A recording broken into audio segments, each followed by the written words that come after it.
తెలంగాణలో రైతులు ఇబ్బందులు పడుతున్నా ప్రభుత్వం పట్టించుకోవడం లేదని తెలంగాణ రాష్ట్ర సేన చీఫ్ కవిత ఆరోపించారు.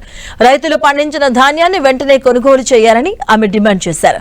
ఇవాళ సచివాలయం ముట్టడికి పిలుపునిచ్చిన కవిత సచివాలయం ఎదుట పార్టీ కార్యకర్తలతో కలిసి నిరసన తెలిపారు. ఎన్టీఆర్ మార్గులో ఉన్న రోడ్డుపై వడ్లు పారబోసి నిరసన తెలిపారు. ఈ క్రమంలోనే కవితను పార్టీ కార్యకర్తలను పోలీసులు అరెస్ట్ చేశారు.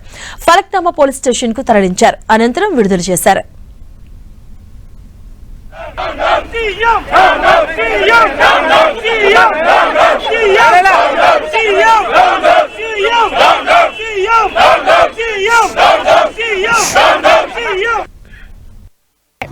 గ్రేడ్ లెస్ గా రిజిస్టర్ చేస్తున్నారు. ఏదైతే సన్న బియ్యానికి బోనస్ ఇచ్చినామని చెప్పిండ్రో వాటిని ఎగబెట్టేటటువంటి ప్రయత్నంలో భాగంగానే ఇవి చేయడం జరుగుతూ ఉంది. మేము డిమాండ్ చేస్తున్నాం, అన్ని చోట్ల కూడా కళ్ళాల్లో ఉన్నటువంటి వడ్లను వెంటనే ప్రభుత్వం కొనాలి. అందుకే ఇవాళ సెక్రటేరియట్ ముందట డాక్టర్ బాబాసాహెబ్ అంబేద్కర్ గారి పేరు పెట్టుకున్న ఈ సెక్రటేరియట్ ముంగట తెలంగాణ వ్యాప్తంగా ఉన్న రైతుల గోస ఈ ముఖ్యమంత్రికి ప్రభుత్వానికి తెలియాలి. కాబట్టి ఇక్కడ వడ్లు పోసి మరి వరి కంకులతోని ఇవాళ ఇక్కడ తెలంగాణ వ్యాప్తంగా ఉన్న తెలంగాణ రక్షణ సేన నాయకులు, రైతులు అందరం కలిసి, మహిళలందరం కలిసి నిరసన తెలియజేస్తా ఉన్నాం.